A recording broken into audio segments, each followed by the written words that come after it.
And now, the survival show that once survived being a dumb teenager. In this episode, we wrap up the series on lessons from the past. I'll share the final 5 lessons I've learned from 15 years in preparedness. Howdy and welcome to In the Rabbit Hole's Urban Survival Podcast. This is episode number 250. I'm your host, Aaron, and you are in the rabbit hole, safe and sound.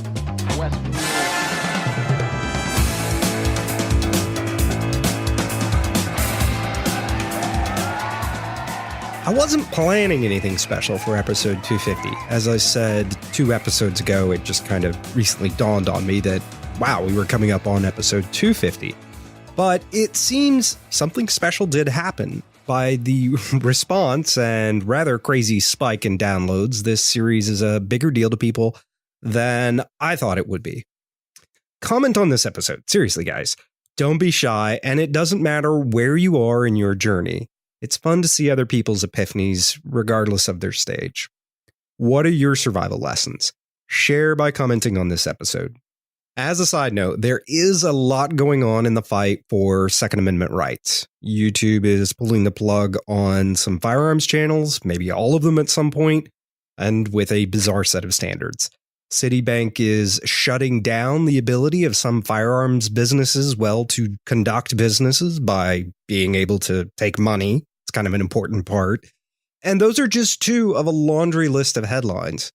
We will circle back to this soon. I'm dealing with some family stuff that's making it difficult to even get through this episode. So bear with me. I'll get back to this very soon. But before we dive into the last 5 lessons of the series, let's review the previous 10 quickly together. You can't reasonably become a human Swiss Army knife overnight. You're just going to wear yourself out trying. All answers need context and nuance. Planning and preparing for Titawaki is a recipe for disaster and burnout. Slow and steady wins the race. You can't force your husband, wife, or life partner into prep, but you can probably lead them into it. Number 5, almost everything needs an ROI in the immediate future, especially in the beginning. That is, everything in preparedness that you do, especially in the beginning, should have an immediate return on investment. It should immediately make your life better somehow, or safer somehow. Number 6, people are the greatest asset and danger in a disaster. Number 7, you're better off keeping it to yourself most of the time. Number 8, most preppers think all other preppers are probably loons. And they're right, but only 1% of the time. Don't be shy about meeting other preppers. Number 9, nothing is as easy as old-timers make it out to be. Number 10, skill almost always supersedes gear. Today we're going to cover shooting isn't the only prepper skill to learn. Number 2, your no list is as important as your to-do list. Number 3, it really would take 3 years of supplies. Number 4, there will always be a looming threat. And number 5, it's a little touchy-feely. I'll explain later. Live every day like it might be your last and find some joy. So let's start with number 11.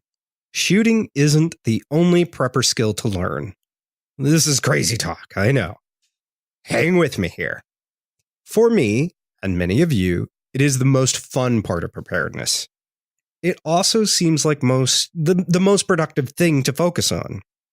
Our mindsets are constantly consumed by some threat. There are dirtbags who would do us harm today, some for a few dollars, and some just for sick kicks. And we're worried about how other people will respond and take advantage of some sort of grid down situation, right? But it can easily become all-consuming. And it's easy to spend so much time, energy, money, and mental bandwidth on shooting to the exclusion of everything else. Some say, I'll spend all my time and money on guns.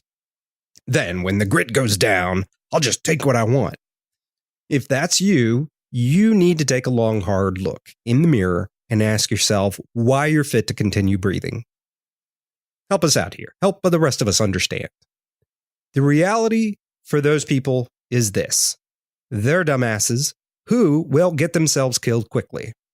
Their plan is to actively put themselves in harm's way and create violent encounters. Brilliant strategy. Rule number 1 of survival and living to see tomorrow in general is don't go stupid places and do stupid things with stupid people. Okay. Gonna get off my soapbox before I get too high on it and move on. Other skills of equal or even greater importance. Emergency medicine, even if it's just first aid. Producing food. Understanding money, setting up safeguards, and ensuring dependents are taken care of. That means way more than silver, gold, or Bitcoin, okay? And I would posit, emergency medicine and money are the 2 points you're probably more likely to ever need than a gun. I say this as someone who has carried a gun nearly every day for 20 years. This sort of segues us into the no list being as important as your to-do list. 2 things. This will tie into the very last point today, and this really does apply to survival and preparedness. Survival and preparedness can very easily turn into a part-time job. If you're not managing the very large project of preparedness, you'll either not go in the right direction or not meaningfully get anything done. You only have so many hours in a day to get things done. You only have so many days, weeks, and months and a year to accomplish big projects. It's very easy to build a Mount Everest-sized to-do list. You want to get everything in the world done. This is kind of like the skills thing, right? Like the Swiss Army knife part where, you want to do everything, you want to do it now, and you want to do it really well. Well, yeah, you're just going to wear yourself out. But those 2 things are diametrically opposed. Everything in the world versus only so many hours in a day. So it's as important to spend time figuring out what can wait or go undone. Call this your no list. And the better you get at your no list, the better you'll be at killing the things on your to-do list. But it doesn't always mean a forever no. No can mean not today or not this year. Focusing on the big picture and building a no list makes room for the to-do list. And it helps you get important things done, like taking your dad fishing or canoeing more often. You're never going to know when it'll be your last chance to do it. But when that last chance passes, you will kick yourself rather hard. This brings us to number 13. It really would take 3 years of supplies. The idea is a big one requiring context and nuance, so don't get excited. Hear me all the way through. You see, years ago, I read something James Westerly Rawls put out. He asserted that you needed 3 years of supplies to make it through a widespread shit-hit-the-fan event. Specifically, he was talking about food, but I think you could broaden that category out quite a bit. Now, the first time I read it, I thought the man was mad, like cuckoo bananas crazy. I retract that statement, even though I never said it publicly, I don't think. I mean, I've run my mouth now for 250 episodes and a couple extra specials, so who knows? Rawls' line of thinking went something like this. In a shit-hit-the-fan event, your first year of producing food will likely be a disaster. It's just going to go horribly wrong. You will lack the experience and not be productive enough to be self-sufficient in that production. In year 2, you'll gain the skill through experience to be productive, but something out of your control will wreck production. In year 3, you'll get it, and you'll likely be productive. This all seemed ridiculous to me. Like, 3 years of crap, right? That's wow. But then I got several years deep into the I2H bunny ranch. The first year, Jason and I thought, bunnies, how hard could this be? I covered this a bit in the last episode. It was actually a lot harder than we thought it was going to be, and nothing went so great the first year. Year 2, a completely unexpected bout of pestilence happened in the way of a pack of feral dogs. Year 3, we finally got it and produced so much we were sick of rabbits, had too many chickens, and were giving away cartons of eggs. Context and nuance. I want to point out that I did say widespread shit hit the fan event. And if this got you wound around the axle, revisit lesson number 3 before going crazy. Rawls mentioned, and I repeated, something that gets overlooked: a lack of experience. Post-event is not the time to gain experience and master a skill. But don't wear yourself out trying to become a human Swiss Army knife by figuring out what to prioritize and what to say no to. We'll be back after this quick break. Listener, do you get at least $3 a month worth of value out of ITRH?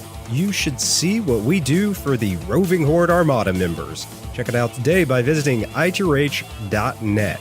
Members get access to episodes a day early, access to monthly virtual and in-person meetups in some areas, an invitation to the secret ITRH Armada Facebook group so you can chat about survival all day long with like-minded people. Access to every episode ever produced by ITRH. That's right, all the way back to the beginning, including one that was never aired. And those are just a few things you get with your membership when you sign up and become part of the ITRH Roving Horde by going to itrh.net. Again, that's itrh.net. Number 14. There will always be a looming threat. This feels a bit like a line from Men in Black. When I was a little kid in the 70s, we were going to blow ourselves up with nuclear bombs. We were also wrecking the Earth. This was going to bring about the world-ending, wait for it, Ice Age. In the 80s, we had one last big freakout over nuclear war, and global cooling turned into global warming. We also saw the rise in concern over peak oil, which was going to throw us all back into the Stone Age. We wouldn't be able to power our technology and make anything out of plastic, which most of the world had started being made out of at this point.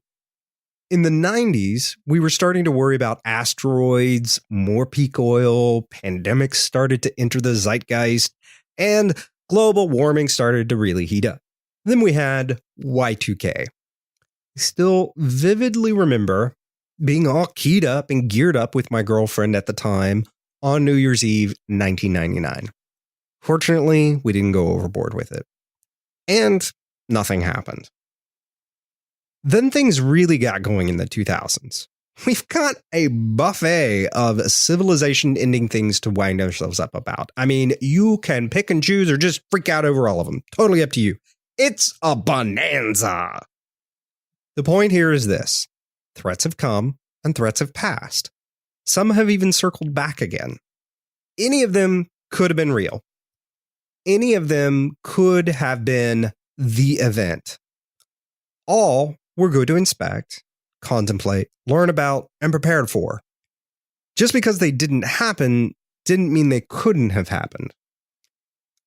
But only with balancing our preparation through all of them and balances through today's threats are we productive and not counterproductive with our preparations.